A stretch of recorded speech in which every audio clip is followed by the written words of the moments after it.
Hey ladies, so when I told the balance community a few weeks ago, a lot of you wanted to hear more about that special transitional time that all of us will go through at some point in our life, menopause. So a lot of you wanted to talk about ways to combat weight gain with menopause, combat symptoms via nutrition, tips just for getting through that time as easy as possible, all kinds of things. So I want to bring to you today some nutrition tips that can help minimize the classic hot flash that we've all heard so much about. They joke around about it in the movies, the sitcoms. It's just that terrible time in a woman's life when you're just all of a sudden overwhelmed with heat and you can't get enough air and the sweat is absurd,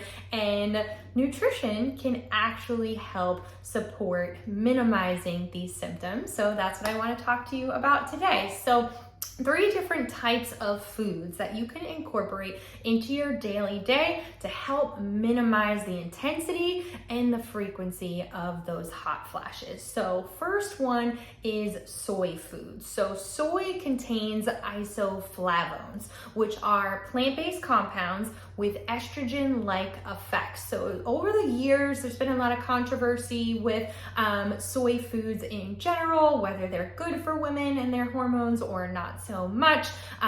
Artificial things like microplastics and what can cause estrogen-like properties in the body. But most research, all the research, current research now is finding that these phytoestrogens in soy foods can help balance hormone levels and reduce the severity and frequency of those hot flashes. So things like tofu and tempeh, edamame, and soy milk. So a few ways that you can incorporate them in a few times a week. So maybe you can use edamame as an afternoon snack. Just munch on them the way they are, fresh.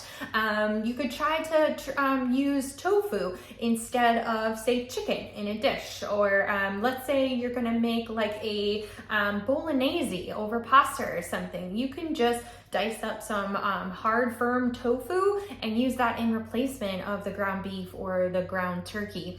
And soy milk, maybe switch to, instead of using a splash of milk in your coffee or in your shake, switch to soy milk. These isoflavones, I always mess that up. These plant-based compounds are going to help modulate those estrogen-like effects in the body, which is what is occurring in that menopausal time, the drastic decrease of estrogen and progesterone in the body, which is causing these symptoms. So if we're eating these foods that have estrogen-like effects, it's going to help minimize the symptoms caused by the drastic drop in the hormones. So number 2 is flax seeds. So flax seeds are rich in lignans, which is another type of phytoestrogen that can help modulate estrogen levels as well. On top of that, they also provide a lot of fiber and a lot of omega-3 fatty acids, which can also support overall hormone imbalance. So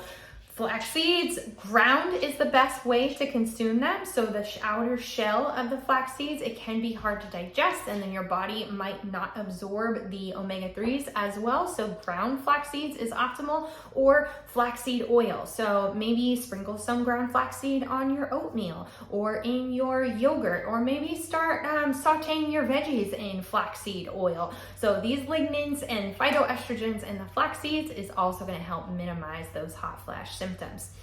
Number 3, leafy greens. So leafy greens like spinach and kale and Swiss chard, they're super high in magnesium, which can help regulate the nervous system and can definitely reduce the intensity of those hot flashes.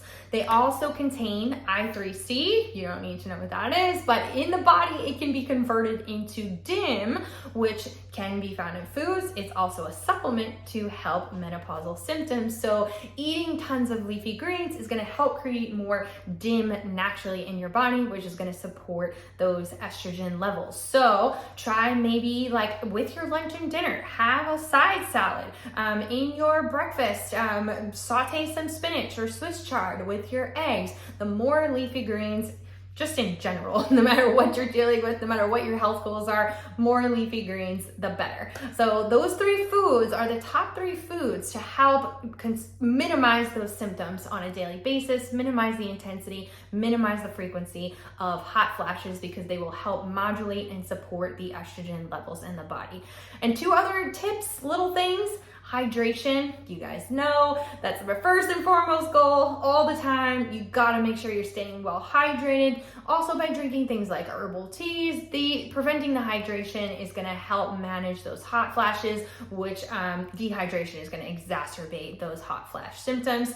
And avoid triggers, so things like spicy foods, things like caffeine, things like alcohol, those can heat up the body, so to say, and bring on that overwhelming hot flash. So try to avoid the triggers as much as you can, in balance, of course.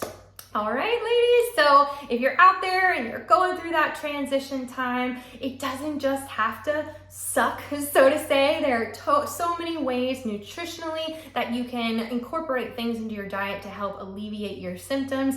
Don't forget that food is medicine. There are always supplementation options out there, but food first is my motto. Food is medicine. Fuel your body with what it needs to feel great every single day. Reach out to me if you have any questions about the hot flashes, the soy foods, how to incorporate them into your daily day, and everybody have a great week. Bye.